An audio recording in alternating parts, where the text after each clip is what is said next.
Hello नमस्कार दोस्तों। सुनो कहानियों में आप सभी का स्वागत है।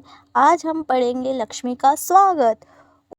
यह एकांकी उपेंद्र नाथ अशक जी का है। तो चलिए पात्र पढ़ते हैं। रोशन एक शिक्षित युवक है। सुरेंद्र उसका मित्र है। भाशी उसका छोटा भाई है। पिता रोशन के बाप, माँ रोशन की माता है। अरुण रोशन का बीमार बच्चा है। स्थान जिला जालंधर के इलाके में मध्य श्रेणी के एक मकान का दालान। समय 9 से 10 बजे सुबह। दालान में सामने की दीवार से मेज लगी है जिसके इस ओर एक पुरानी कुर्सी पड़ी है। मेज पर बच्चों की किताबें बिखरी पड़ी है। दीवार के दाएं कोने में एक खिड़की है जिस पर मामूली छीट का पर्दा लगा है। बाएं कोने में एक दरवाजा है जो सीढ़ियों में खुलता है। दाई दीवारों में एक दरवाजा है जो कमरे में खुलता है जहां इस वक्त रोशन का बच्चा अरुण बीमार पड़ा है। दीवारों पर बिना फ्रेम के सस्ती तस्वीरें किलो से जड़ी हुई है। छत पर कागज का एक फानुस लटक रहा है। पर्दा उठने पर सुरेंद्र खिड़की में से बाहर की तरफ देख रहा है। बाहर मूसलाधार वर्षा हो रही है। वहां की साय साय और मैं के थप्पड़े सुनाई दे रही है। कुछ क्षण बाद वह खिड़की का पर्दा छोड़कर कमरे में घूमता है, फिर जाकर खिड़की के पास खड़ा हो जाता है और पर्दा हटाकर बाहर देखता है।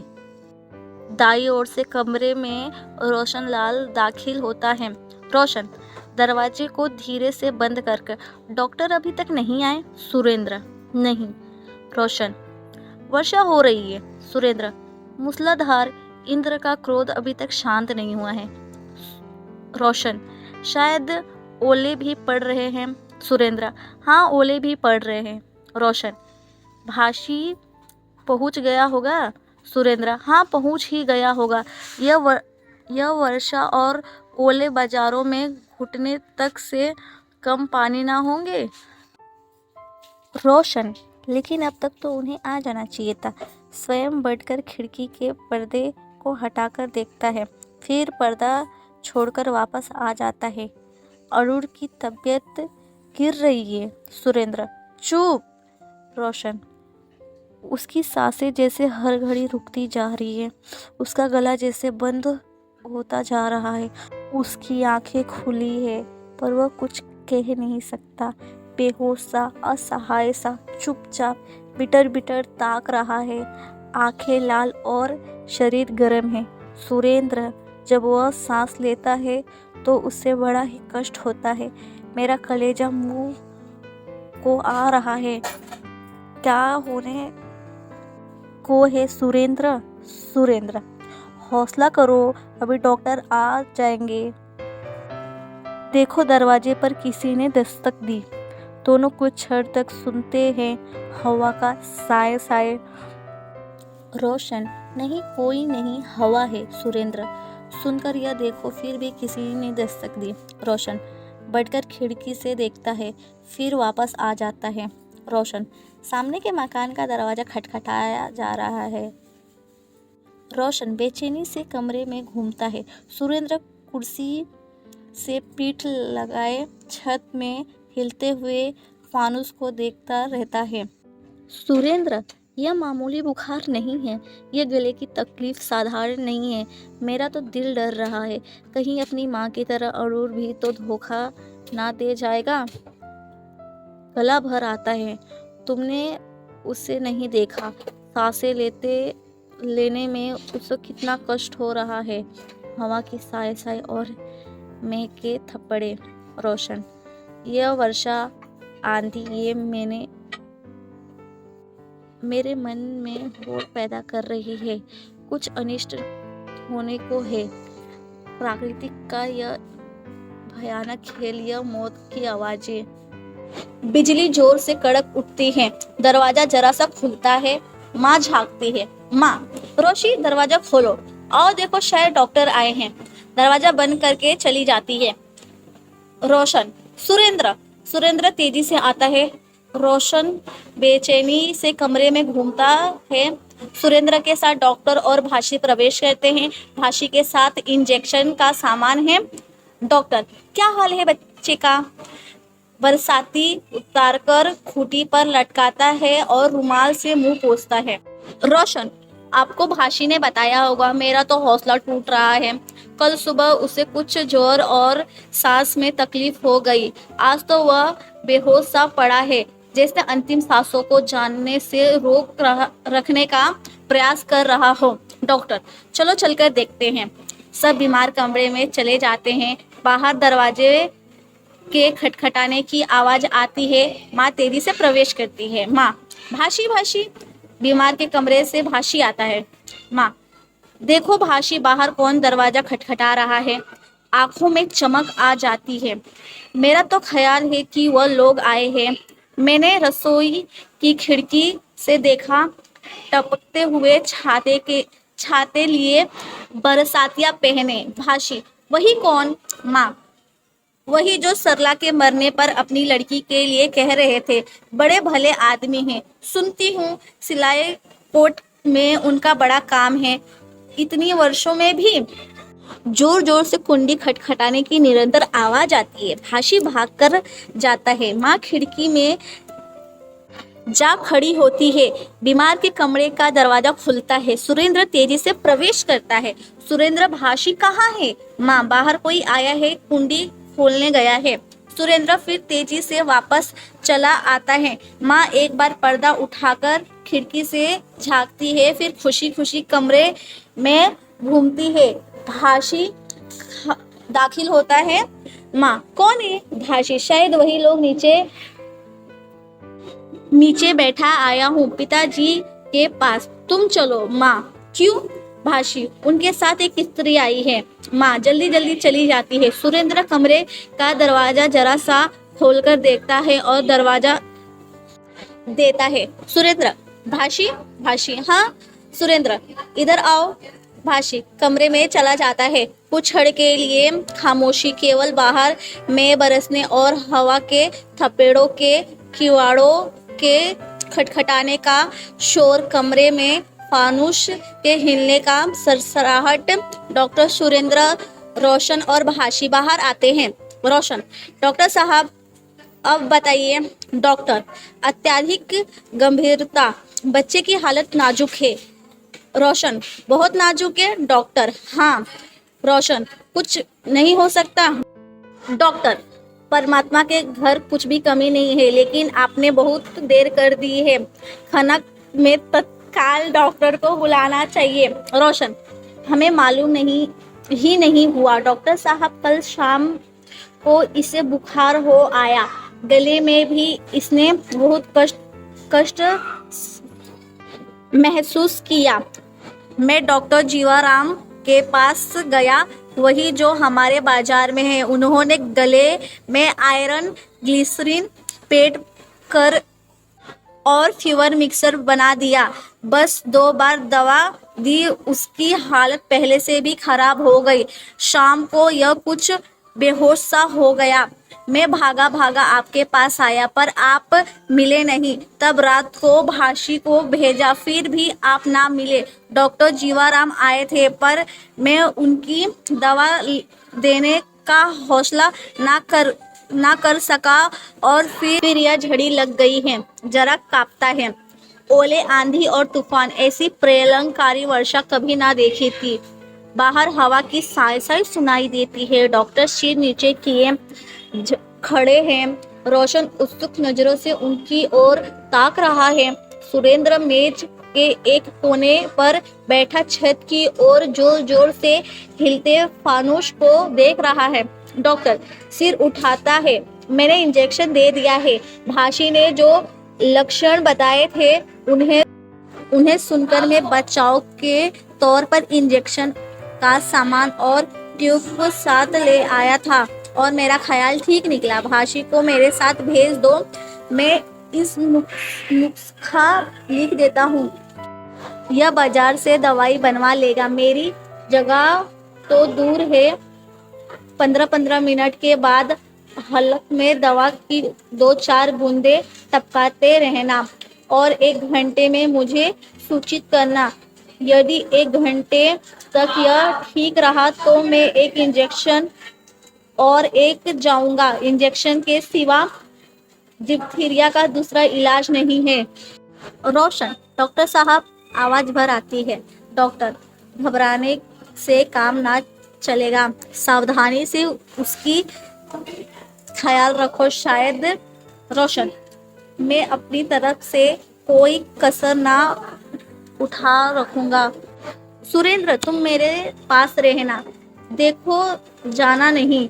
यह घर उस बच्चे के लिए वीराना है। यह लोग उसको जीने नहीं देना चाहते हैं। बड़े रिश्ता पाने के मार्ग में इसे रोड़ना अड़चन समझते हैं। अड़चन आता है ऐसा, इसकी मृत्यु चाहते हैं। सुरेंद्र, सुरेंद्र, तुम क्या कह रहे हो रोशन?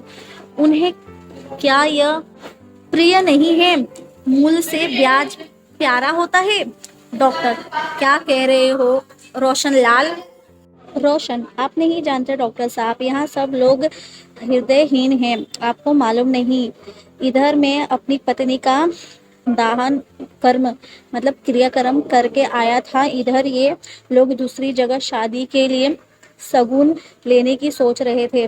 सुरेंद्र, यह तो दुनिया का व्यवहार है भाई। रोशन, दुनिया का व्यवहार इतना शुष्क, इतना इतना इतना कैसे बुरा हो सकता है? मैं इसे नफरत करता हूँ। क्या ये लोग नहीं समझते हैं कि जो मर जाती है वह भी किसी की लड़की होती है, किसी की माता पिता के लाड़ में पली होती है, फिर इसके मरते ही सगाई लेकर दौड़ते हैं। स्मृति मात्र से मेरा खून उबलने लगता है। डॉक्टर, चौकर देर हो रही है, मैं दवा भेजता हूँ। भाशी से चलो। डॉक्टर साहब और भाशी का प्रस्थान। रोशन, सुरेंद्र, क्या होने को है? क्या अरुण भी मुझे सरला की भांति छोड़कर चला जाएगा? मैं तो इसका मुंह देखकर संतोष किया हुआ था। उस जैसी सूरत, उसी जैसी भोली भाली आंखें, उसी जैसी मुस्कुराते होठ, उसी जैसी सीधा सरल स्वभाव। मैं इसे देखकर सरला का गम भूल चुका था, लेकिन अब हाथों से चेहरे छिप जाते हैं। सुरेंद्र उसे ढकेलकर कमरे की ओर ले जाता हुआ, पागल ना बनो, चलो। इसके घर में क्या कमी है? वह चाहे तो मरते हुए को बचा दे, मृत को कोई जीवन प्रदान कर दे। रोशन, मुझे उस पर कोई विश्वास नहीं है, उसका कोई भरोसा नहीं। कठिन और निर्दय उसका काम सताते हुए को और सताना है, जले हुए को जलाना है। अपने इस जीवन में हमने किसी को सताया, किसी को दुख दिया, जो हम पर भी बिजलियों गिराई गई, हमें इनका दुख दिखाया गया। सुरेंद्र, दीवाने ना बनो, चलो उसके सिरहाने चलकर बैठते हैं। मैं देखता हूँ भाशी अभी क्यों नहीं आया। उसे दरवाजे के अंदर ढकेलकर मुड़ता है। दाई ओर के दरवाजे से माँ दाखिल होती है। माँ, किधर चले? सुरेंद्र, जरा भाशी को देखने जा रहा था। माँ, क्या हाल है अरुण का? सुरेंद्र, उसकी हालत खराब हो रही है। माँ, हमने तो बाबा बोलना ही छोड़ दिया है। ये डॉक्टर जो ना करे थोड़ा है। बहू के मामले में भी तो यही बात हुई थी। अच्छी भली हकीम की दवाई हो रही थी, आराम आ रहा था। जिगर का बुखार ही था, 2-2 वर्ष भी रहता है, पर यह डॉक्टर को लाए बिना ना माना। डॉक्टरों को आजकल दिख के बिना कुछ सोचता ही नहीं है। जरा बुखार पुराना हुआ, जरा खांसी आई कि दिक्कत का फतवा दे देते हैं। मुझे दिक हो गया है, यह सुनकर मरीज की आधी जान तो पहले ही निकल जाती है। हमने तो भाई इसलिए कुछ कहना सुनना ही छोड़ दिया है। आखिर मैंने भी तो 5 बच्चे पाले हैं। बीमारियां हुई, कष्ट हुआ, कभी डॉक्टर के पीछे भागी नहीं फिरी। क्या बताया डॉक्टर ने? सुरेंद्र, डिप्थीरिया। माँ, वो क्या होता है? सुरेंद्र, बड़ी खतरनाक बीमारी है माँ जी। अच्छा भला आदमी 2-4 दिन के अंदर खत्म हो जाता है। माँ काँप कर, राम राम, तुम लोगों ने क्या कुछ बना डाला। उसे जरा ज्वर हो गया, छाती जम गई, बस मैं गुट्टी दे देती तो ठीक हो जाता। लेकिन मुझे कोई हाथ लगाने दे तब ना। हमें तो वह कहता है बच्चे से प्यार ही नहीं। सुरेंद्र, नहीं नहीं, यह कैसे हो सकता है? आपसे अधिक वह किससे प्यार होगा? चलने को उद्गत होता है। माँ सुनो। सुरेंद्र रुक जाता है। माँ, मैं तुमसे बात करने आई थी। तुम उसके मित्र हो, उसे समझा सकते हो। सुरेंद्र, कहिए। माँ, आज वे फिर आए हैं। सुरेंद्र, वे कौन? माँ, सियालकोट के एक व्यापारी है। जब सरला का चौथ हुआ था तो उस दिन रोशी के लिए अपनी लड़की का शगुन ले आए थे, पर उसे ना जाने क्या हो गया है, किसी की बात सुनता ही नहीं है, सामने ही ना आया, हार कर बेचारे चले गए। रोशी के पिता ने उन्हें 1 महीने बाद आने को कहा था, सो पूरे 1 महीने बाद वे आए हैं। सुरेंद्र, माँ जी। माँ, तुम जानते हो बच्चा दुनिया जहान का यह फायदा ही है, गिरे हुए मकान की नींव पर ही दूसरा मकान खड़ा होता है। राम प्रताप ही को देख लो, अभी दाहक्रम संस्कार के बाद नहाकर सफा भी ना निचोड़ा था कि नकोरवान की शगुन आए। 1 महीने बाद विवाह भी हो गया और अब तो सुनने में आया है एक बच्चा भी होने वाला है। सुरेंद्र, माँ जी, राम प्रताप और रोशन में कुछ अंतर है। माँ, यही कि वो अपने माता पिता का आज्ञाकारी है और यह पढ़ लिख कर माँ बाप की अवज्ञा करना सीख गया है। बेटा, अभी तो 4 नाते आते हैं, फिर कुछ देर हो गई तो इधर कोई मुंह भी ना करेगा। लोगों 100 बातें सुनाएंगे, 100 लांछन लगाए, और फिर ऐसा कौन कवारा है? सुरेंद्र, तुम्हारा रोशन बिना ब्याह नहीं रहेगा, इसका मैं यकीन दिलाता हूँ। माँ, यही ठीक है, पर अब यह शरीफ आदमी मिलते हैं, घर अच्छा है, लड़की अच्छी है, सुशील है, सुंदर है, सुशिक्षित है, और सबसे बढ़कर यह है कि ये लोग बड़े भले हैं। लड़की की बड़ी बहन से अभी मैंने बात की है, ऐसा सलीके वाली है कि क्या कहूँ, बोलती है तो फूल झड़ते हैं। जिसकी बड़ी बहन ऐसी हो वह स्वयं कैसे अच्छी ना होगी। सुरेंद्र, माँ जी, अरुण की तबीयत बहुत खराब है, जाकर देखो तो मालूम हो। माँ, बेटा, ये भी तो इतनी दूर से आए हैं, इस आंधी और तूफान में कैसे मैं इन्हें निराशा लौटा दूँ। सुरेंद्र, तो आखिर आप मुझसे चाहते क्या हो? माँ, तुम्हारा वह मित्र है, उसे जाकर कहो कि जरा 2-4 मिनट जाकर उनसे बात करे, कुछ वे पूछे तो उन्हें बता दे, तब तक मैं लड़के के पास बैठती हूँ। सुरेंद्र, मुझसे यह नहीं हो सकता माँ जी, बच्चे की हालत ठीक नहीं है, बल्कि शोचनीय है, और आप जानते हैं वो उससे कितना प्यार करता है। भाभी के बाद उसका सब ध्यान बच्चे में केंद्रित हो गया है। वह उसे अपनी आंखों में बिठाए रखता है, स्वयं उसका मुंह हाथ धुलता है, स्वयं नहलाता है, स्वयं कपड़े पहनाता है, और इस वक्त जब बच्चे की हालत ठीक नहीं है, मैं उससे यह बात सब कैसे कहूँ? बीमार कमरे का दरवाज़ा खुलता है, रोशन दाखिल होता है, बाल बिखरे हुए, चेहरा उतरा हुआ, आंखें फटी फटी सी। रोशन, सुरेंद्र, तुम अभी तक यहीं खड़े हो? परमात्मा के लिए जल्दी जाओ, मेरी बरसाती ले जाओ, नीचे की छतरी ले जाओ, देखो भाशी आया नहीं।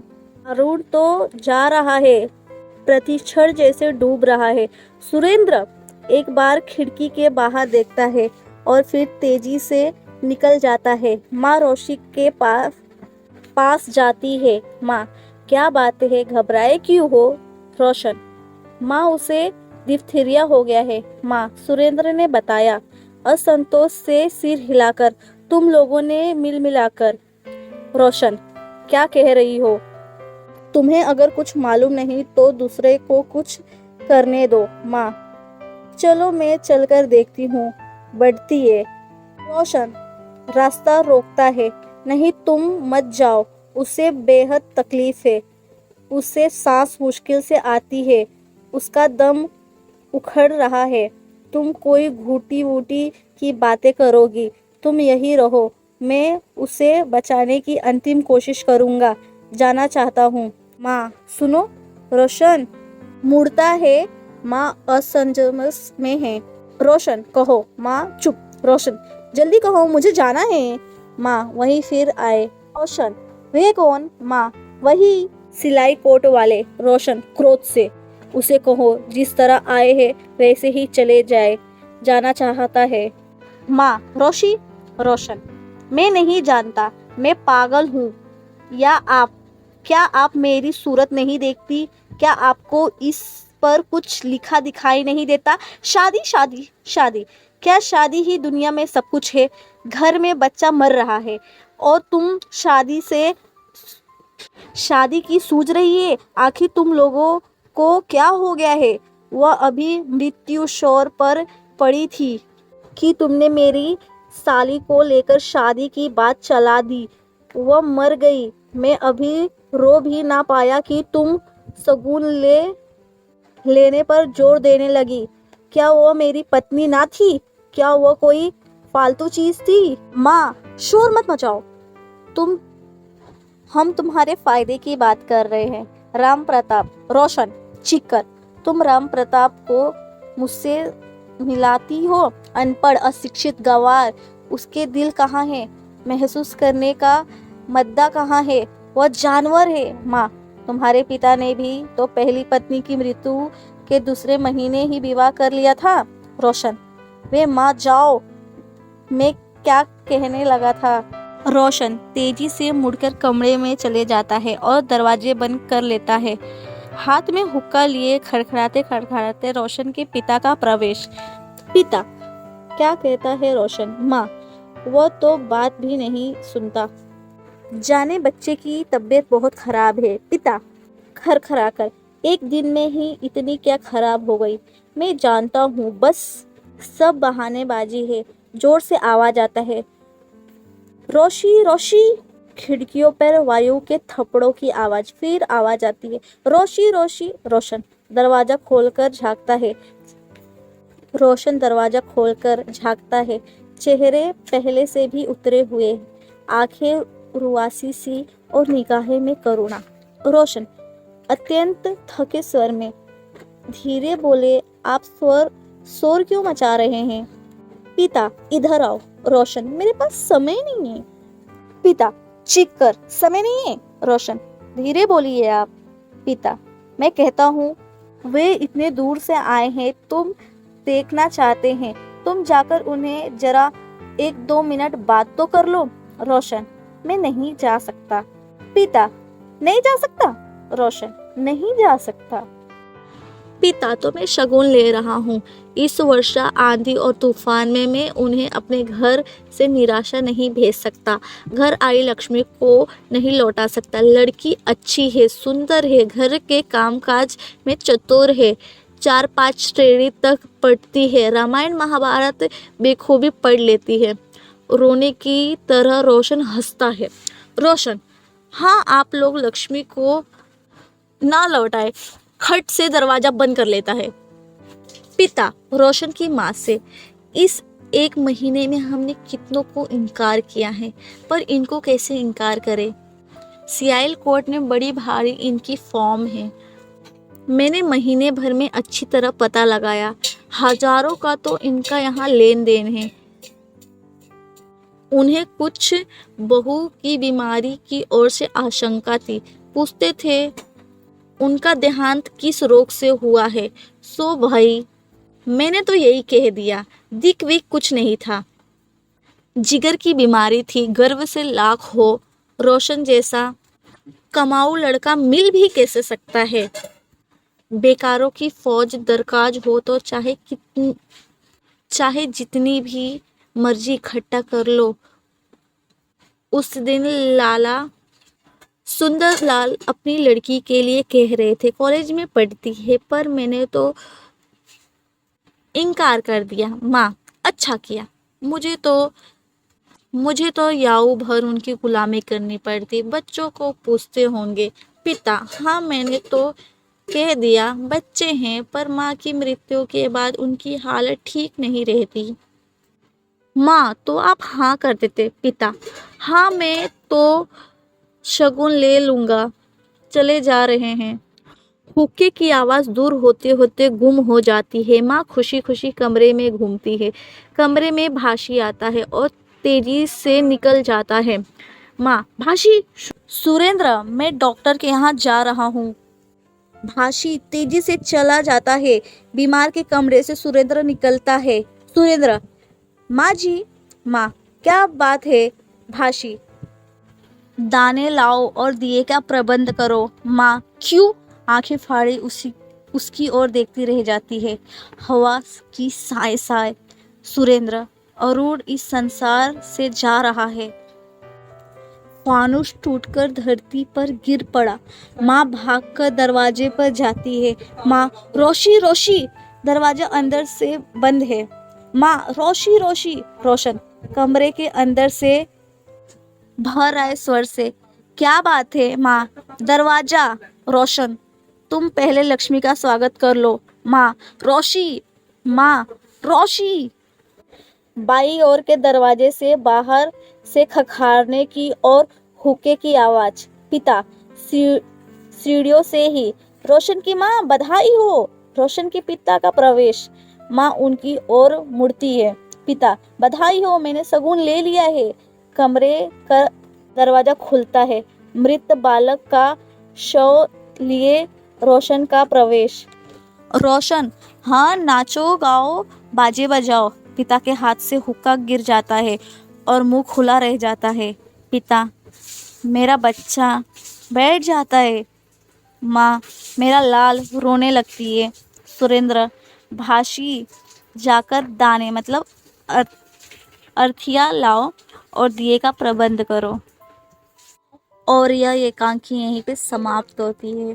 तो आपको ये वीडियो कैसा लगा आप ज़रूर बताइए कमेंट्स में।